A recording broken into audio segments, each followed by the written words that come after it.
let's go to our guest line. Bring on our. What are the odds Eric Devendorf has seen Emmett Otter? I would put it at 2%. He's younger than us, so I would say probably not. Eric, have you ever seen Emmett Otter's Jug Band Christmas? I haven't. You gotta see it. Well, we strongly recommend If it. you want to cry, you watch it. It tugs at the heartstrings. It's a great show. It's a holiday tradition here on Orange Nation. In any event, let's talk some Cuse basketball here. And before we look ahead and talk about tonight, let's look back on Saturday. It almost felt like an instant replay of Mercyhurst in some ways, in that Syracuse has a lead. It's a comfortable lead. You never really felt like they were going to lose the game, but they never quite delivered the knockout punch either, and they end up winning, but maybe not as dominant as fans were hoping for. What do you make of what you saw on Saturday, and maybe what you make of what you've seen these last 3-4 games now? Yeah, well, I mean, I guess in all these last 3-4 games, they had opportunities to throw a knockout punch, so to speak, right? Last Saturday against Northeastern, they were up 10, 12, 15. They just got to be able to throw that knockout punch and get 20, 25 and really put them away. They haven't been able to do that, these last 3-4 games, and obviously against Hofstra with the loss. But I think, Northeastern, they did a great job of, penetrating, getting to the paint every single time. It seemed like those guys were getting 2 feet in the paint, pretty consistent. And in the second half, they were able to get in there and then kick out and make threes, and that's really why they're able to get back into the game. And they obviously got to the free throw line as well. But you know what? I don't want to be too negative on Syracuse. They got a lot of stuff to work on. I think offensively, it was good to see Nate George get back on track. He's a guy that we've really been waiting on, 22, 6, and 6. If he can play, up, you don't have to get 22 points every single game, but if he can stay within the, 14, 15-point range, 6, 7 assists, 4 or 5 rebounds, I mean, this Syracuse basketball team would be totally different. And then Cayenne, I thought he played outstanding coming off the bench and just being a microwave off the bench, going in, attacking, looking to score, and they hit their free throws, So I'm trying to look at the positives. They just have to have more consistency, with offense and defense. Early on, I think defensively we were like, man, these guys are really good. Then it tailed off, and now you're seeing, what happened against Northeastern. And offensively, they have the guys and the tools, but they just got to figure out some execution in the half court and then be more efficient and get easier looks. It seems like every shot in the half court sometimes is a hard look or a one-on-one look. If you can get a little bit more flow in the offense to get some easier looks, it'll probably help them out, be a little bit more efficient on the offensive end. To a guy who's never played basketball, when the offense looks like it's struggling, to me, it looks like they're starting their offensive possession closer to the half-court line than they are to the basket. How do you prevent that from happening 100%. As a guard? No, you're 100% right. It's hard to start your offense all the way out by half court. Now look how much further you are away from the rim. Even if they could just get it, maybe a foot outside the three-point line, and then try to work from there. But I mean, the guards have to do a better job of getting to their spots and then holding their position. Playing against that ball pressure. And honestly, Nate George, JJ, those guys, Cayenne, that shouldn't be a problem for them. Just being able to get to a spot, start the offense, closer to the rim. And I think that'll help as well, just being able to get closer to the rim and not have to, change direction and do all that when you're further away from the rim. You look at these second halves of late, Eric, and, we've seen time and time again, and again, it happened against Northeastern. Northeastern made, 7 threes in the second half and cut it down to 5. We saw it against Mercyhurst. They made a bunch of shots late. All this focus on the net, do you think that is impacting this team at all? Do you think they're playing tight down the stretch of games because, okay, it's an 8-point game, but we need it to be a 16-point game or whatever the case may be? Are they focused too much on that kind of stuff and not just worrying about the game? Are you seeing that at all? I mean, obviously it comes into play, right? You don't want to just win these games. You want to be able to win by as much as you can, and they just haven't been able to finish like, they wanted to. I don't know what the specific message in there is from Coach Red, but you just want to have some consistency in the energy and effort. I mean, how many times has Coach Red talked about the energy levels, dip in and drop in? So they have to find some consistency right there. And I think if they could do that, now both offense and defense will start to be better. But it just starts with the energy level. If you're up, then keep on getting up. That you have to do that. Now if you go back and win these games by 9 points or 8 points, whatever it is, you're still going to drop in the net or go up or whatever it is. So you got to find some more consistency with the energy and intensity, and then really finishing these games. And I think tonight versus Stonehill, and no discredit to Stonehill, they're not a very good team. I think they've only won one game versus a real Division I team in Lafayette. But Syracuse should go out here and try to dominate on both ends of the floor, and non-conference play on a high note, and then go in with some confidence, riding high against Clemson, who's going to come in and they're tough. Coach Barnell he's going to have his guys ready, and they're going to come out and play hard. So Syracuse has to be able to match that and some more.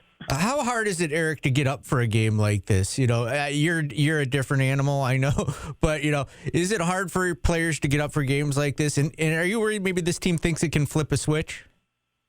You can't play like that. You can't play like, oh, okay, we got to flip the switch now. We can play, bad against Stonehill, and then hopefully we play good against Clemson. It doesn't work that way. You're trying to build good habits. You're trying to progress and improve each game, and you got to have some positive things come out of it. You can't just keep going up and down and do. It's hard to play like that, as a player, but let alone as a team. If everyone's really doing that, and it's going to be a lot of inconsistency like we've seen so far, but Look, Paulie, you're asking the wrong guy. Like you said, if you get a chance to play basketball and step out on the floor, I don't care if it's 45-year-old men who haven't played in 10 years. I'm going to go as hard as I can, and that should be this mindset for these guys. And look, I hate bringing the NIL part in, but you're getting paid to do it now. So it's a big incentive behind it. And then if you do really well, you can probably get paid more the next year. So they already have incentives, but they shouldn't even need it. Every time you step out on the floor, they should be given everything they got. We finally got an update on Donnie Freeman regarding a target date, and we're hearing that he is expected to play against Clemson on New Year's Eve. How does the team look differently with him out there? I mean, what kind of impact are you expecting Donnie to make when he's back out there? The positive and the negative, right? Because there's going to be some guys that aren't going to be playing as much. The minutes have to be handed out a certain way. So what's the trickle down effect when Donnie comes back?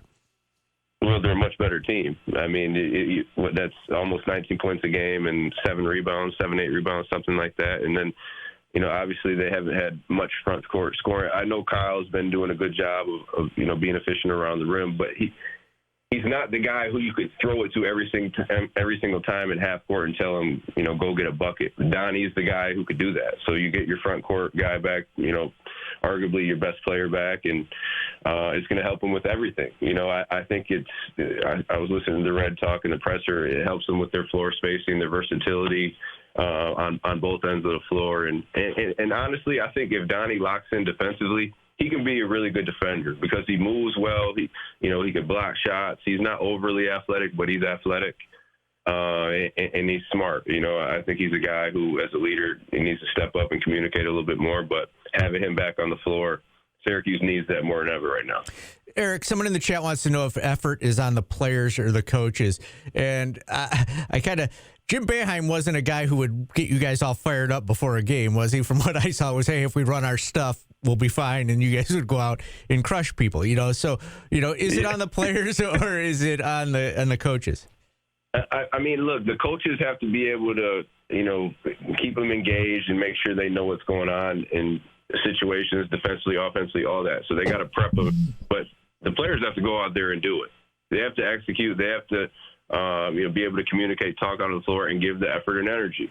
At this stage, again, it's so much that you're playing for as far as getting paid, and we want to win championships, whatever it is, notoriety. The coaches shouldn't have to coach energy and effort, not at this level. Like that, you're talking middle school and maybe high school on the low end, coaching energy and effort. These guys we shouldn't have to be talking about that right now, especially one game away from ACC play. These guys should be able to go out there and play hard every single time. And that's kind of in the beginning. It's funny because that's what we were saying. We were like, those first 4 games, you're like, man, these guys are playing hard, flying around. Defensively, they're unbelievable. We're going to, offensively, we can wait a little bit because it might take a little bit longer. But like energy, effort, locked in defensively, those guys were doing it. So I think right now that's why it's kind of disappointing seeing those inconsistencies of that effort, because we've seen it and we know that they're capable of doing it.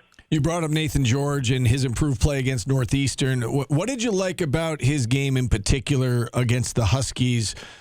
Because, again, it's been up and down for him, right? And it's not just scoring the basketball. They don't expect him to score 22 points a game. But what did you like most, I guess, about that performance against Northeastern? It wasn't hesitant. It wasn't like thinking about it, just being aggressive. And just look to score. If you look to score, it'll open up his overall game. His passing ability is going to be better when he's a threat, attacking the basket. And he's the best free throw shooter on the team. So he has to be able to do that. Be a threat, attacking the basket, and then everything will open up. And I think he did that, it looked like every single possession. I don't know how many times he got to the free throw line, but it was almost double digits, if I'm not mistaken. But 12 for 14 from the line.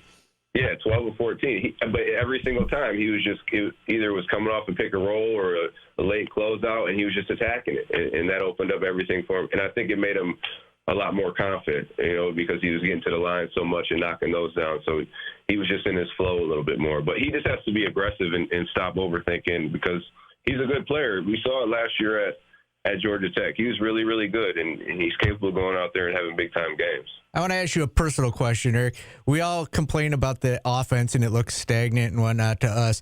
Would you want to play in this kind of offense? I mean, for me, it's a lot of one-on-one pick and roll, so I'd be all right. I'm going to be able to get by my man. And I think even when we're playing for Coach Boeheim, he kept it simple, but he just had guys who could break down their man, and then it was just about making a decision. We always had guys who could really do that at a high level. Johnny Flynn, I was pretty good at it. Andy Routens, you name it, as far as the guards go. So these guys have to be able to, if they're in that situation where they're playing like that, you got to be able to get by and then make a good decision. But when you don't got guys who are, doing that at a high level, you want to try to create some advantage where they're coming off a down screen or a pick or whatever it is, drive and kick, so they're getting easier looks. It's hard to sustain a whole year, shooting hard shots in half court. Eric, at the beginning of this interview, you said that there's room for improvement. There's a lot to work on, and there is. Tonight they take on a Stonehill team, and this is no disrespect to Stonehill, but, ranked 359 in Ken Pom. This team is not as good as Northeastern. This team is not as good as Monmouth or Hofstra. With that being said, what are you looking for out of this game tonight from a Syracuse perspective? What do you want to see them, address or work on heading into conference play?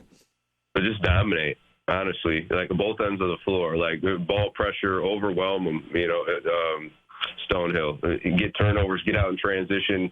When when you're playing in the half court, drive it down their throat, every single time. Get it in the paint. William Kyle, flash in the middle, turn, go up high and dunk on them every single time. That's what they should be able to do that every single time. Make them super uncomfortable defensively, turn the ball over, get out and play, and then in the half court, just drive the ball every single time, and then you'll have opportunities because they're packing it in so much to be able to kick out and have open looks. Hopefully Nate Kings, Cayenne, whoever it is, can knock some down. But just be super aggressive and don't even think that let them think that they have a chance.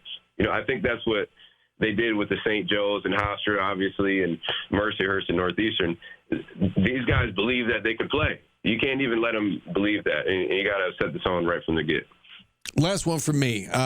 We talk so much about the NCAA tournament. Is this a tournament team? Where are you right now with that question?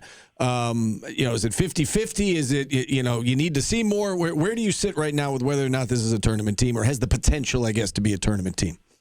Well, yeah, it is. I mean, it is 50-50 right now. I obviously want to see conference play, but, are they going to, play like they were in the beginning? 4 games. I know it was against, teams that weren't as competitive, but even, the run in Vegas, they were there, besides Iowa State. So if they play like that, I said, yeah, they have a chance to.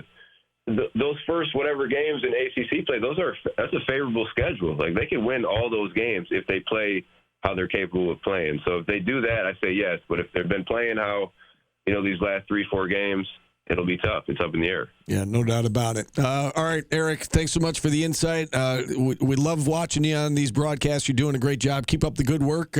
Happy holidays and Merry Christmas if we don't talk to you before then, and I'm sure we'll chat again soon.